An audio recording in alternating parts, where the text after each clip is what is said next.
सभी को मेरा नमस्कार। मैं सुमन शर्मा आप सबका स्वागत करती हूँ। आज का मेरा विषय है समकालीन हिंदी कविता और भूमंडलीकरण। सबसे पहले हम भूमंडलीकरण का अर्थ जान लेते हैं। अंग्रेजी में ग्लोबलाइजेशन इसको कहा जाता है। भूमंडलीकरण शब्द बहुत ही प्रचलित है और हिंदी में वैश्वीकरण शब्द भी प्रयुक्त होता है। भूमंडलीकरण की अवधारणा को स्पष्ट करने से पूर्व इसका शाब्दिक अर्थ जान लेना समीचीन होगा। जैसे भू का अर्थ है भूमि और मंडलीकरण का अर्थ है समाहित करना। संपूर्ण धरती का एक हो जाना ही भूमंडलीकरण कहलाता है। भूमंडलीकरण शब्द जो है 20वीं शताब्दी के अंतिम दशक में व्यापक रूप से प्रयुक्त हुआ है। 1991 में सोवियत संघ के विघटन के बाद जब संसार एक ध्रुवीय हो गया तो अमेरिका के नेतृत्व में बहुराष्ट्रीय कंपनियों ने सारे संसार के बाजारों को पर अपना आधिपत्य स्थापित करना आरंभ कर दिया। भूमंडलीकरण इसी प्रक्रिया के नाम को दिया जाता है। इस शब्द में यह भ्रम उत्पन्न होता है कि यह एक ऐसी व्यवस्था है जिसमें अपने छोटे छोटे स्वार्थों से ऊपर उठकर लोग सारे संसार के कल्याण के लिए जुड़ जाएंगे, लेकिन वास्तव में इसका निहितार्थ ठीक इसके विपरीत है। संसार को एक करने की दृष्टि से यह एक आयामी है। यह सिर्फ बाजार के लिए ही संसार को एक करना चाहती है, बाकी सारी बातें अनुषंगिक हैं।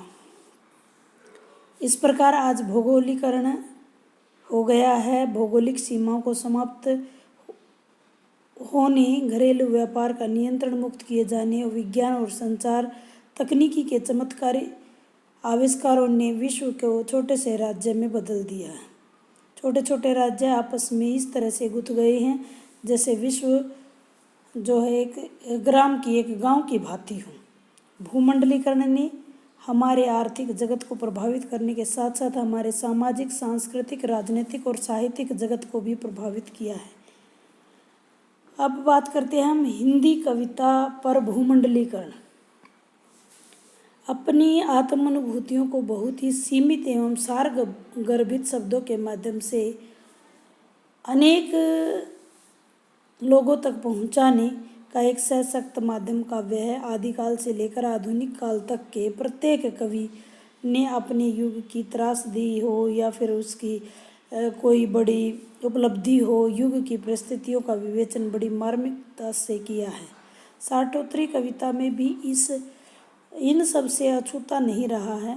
अपने युग की परिस्थितियों पर पैनी नज़र कवि यहाँ बनाए हुए है, चाहे वो समाज हो, धर्म हो, राजनीति हो या अपनी लेखनी के माध्यम उसने बनाया है। एक अकेला मानव समूह और राष्ट्र तथा विश्व इन सभी की प्रगति भी केंद्र में रही है। राष्ट्र की प्रगति पथ पर ले जाते हैं और अव्वल नंबर पाने की होड़ में कहीं अनुकरण हुआ है। वैश्वीकरण की अंधी दौड़ में मानव का स्व विकास उसे धीरे धीरे आत्म केंद्रित बनता जा रहा है। शासन के नियमों के आधार पर मकानों की रचना भले ही हो रही हो, लेकिन इन मकानों में हम दो, हमारे दो, इन्हीं की जगह मिलकर रह गई है। इसी सत्य का उद्घाटन करते हुए कवि दिलीप शर्मा ने कहा है कि घर का बन जाना। कविता में कहते हैं कि एक घर जो मेरे भाई का है, एक घर जो मेरे भैया का है, एक घर जो मेरा है, मैं भाई के घर नहीं जा सकता। यानी इस तरह की यथार्थ और पारिवारिक विघटन की बात इन कविताओं के माध्यम से कही गई है। अपनी सुविधाओं की खातिर व्यक्ति अपनों से दूर जा रहा है। उसकी सुविधा है कि उसे अपने मकान में प्राइवेसी नाम की एक गहरी खामोशी मिली, लेकिन वह अपनों के हंसी मजाक, विचारों के आदान प्रदान, बच्चों की किलकारी, अपनेतव की भावना, इन सब से कोसों दूर होता चला जा रहा है। शहर में रहना और आदमी बने रहना एक बड़ी बात है। अब शहर में आदमी कम बचे हैं। कितनी कटु सत्यता इसके अंदर बताई गई है। इसी शहरीकरण के लिए आज मानव यंत्रवत बनता जा रहा है। उसके पास केवल यांत्रिक व्यवहारिकता बची है, गहरी आत्मीयता नहीं। घर वालों, पड़ोसियों की दशा तो ऐसी हो गई है, लेकिन आज एक माँ के पास बच्चे को लोरी सुनाने तक का वक्त मैसर नहीं है। वैश्वीकरण के चलते बढ़ती महंगाई ने माँ बाप दोनों के घर चलाने के लिए दिन भर घर से बाहर रखा। माँ बाप की मुलाकात बच्चे से केवल रात में होती है और इस समय ये दोनों सांसारिक उलझनों को सुलझाने के तरीके ढूंढते नजर आते हैं। इस समय बच्चे लैपटॉप, कंप्यूटर, मोबाइल में अपना काम कर रहे होते हैं। जैसे यथार्थ को दिखाया गया है कि लैपटॉप में जंगल देखती सुनीता, शीशे की ताल में मछलियां हैं, चश्मे के ऊपर कैद पुतलियों में।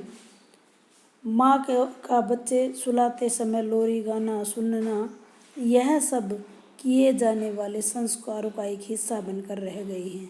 आज माँ की मसरियत की वजह पीछे छूटती जा रही है। सूचना और प्रौद्योगिकी के इस युग में का ये है जो कटु सत्यार्थ, यही यथार्थ है। पत्र योजना, पत्र की गंध की अनुभूति अब समाप्त हो गई है। भूमंडलीकरण के कारण बदलते सामाजिक और सांस्कृतिक मूल्य, वर्तमान युग वैश्वीकरण का युग है और वैश्वीकरण के युग में प्राय लेखक और पाठक वेबसाइट रीडर बनते चले गए हैं, जिनकी रुचि संदर्भ में होती है। इसका पठन पाठन पल्लवग्राही है, गहराई में इसमें कोई भूमिका नहीं है। लेखक के लिए, शायद पाठक के लिए भी यह युग का ही प्रभाव है। इस बात की कोई परवाह नहीं करता कि वह भाषा बड़ी नहीं बन सकती। इसका पाठक बड़ा नहीं बनता और पाठक को बड़ा बनता है तो बड़ा साहित्य और उसके विलोपन का खतरा आज पैदा हो गया है। वर्तमान अधिकांश कविता बाजारवाद के विरोध में लिखी जा रही है। इसमें चिड़चिड़ेपन के लिए व्यवस्था और खिस्साहट भी भरी हुई है। यहाँ कविता में लगभग सभी आंतरिक मूल्य घायल और जर्जित दिखाई दे रहे हैं। इस वर्तमान अवस्था की छाप जो है कविता के ऊपर हमें नजर आती है। आधुनिक काल के कुछ कवियों ने कवि द्वारा भूमंडलीकरण के बड़े परिणाम का चित्रण भी किया है। आम नागरिकों को दाखिला गया है यह सपना कितना विध्वंसक है, तथा उन्हें लील गया है यह सपना भी बहुत ज़्यादा विध्वंसक है। इन कविताओं में कवियों ने चिंता स्पष्ट दिखाई देती है, दृष्टिगोचर होती नजर आती है। बद्री नारायण ने अपनी कविता में संदेश दिया है कि एमएमएस के द्वारा अपनी प्रेमिका द्वारा भेजे गए संदेश पर विचार कर रही है। अरुण कमल ने अपनी कविता आराध्या में यह स्पष्ट किया है कि गांव की सरपंच ने छठ पूजा के अवसर पर सूर्य को सोने के सूप से आराध्य किया है। कवि लिखते हैं कि आराध्य दिया पोखर पर स्वर्ण सूप से जो दुबई से आया था। आज सेब थे ऑस्ट्रेलिया के, जमाइका की कदली फल। कहना ना होगा कि इसमें एक चीज़ भारत की नहीं है। यहाँ तक कि प्रधान के कपड़े तक चीन के हैं। खुशनसीबी यह है कि वह इस प्रकार से एक नालायक सपना देख रहा है। अंत में चिड़ियाओं की चहचहाट से उसकी नींद टूटती है और वो सोचता है कि उसका यह भयानक सपना झूठा निकले।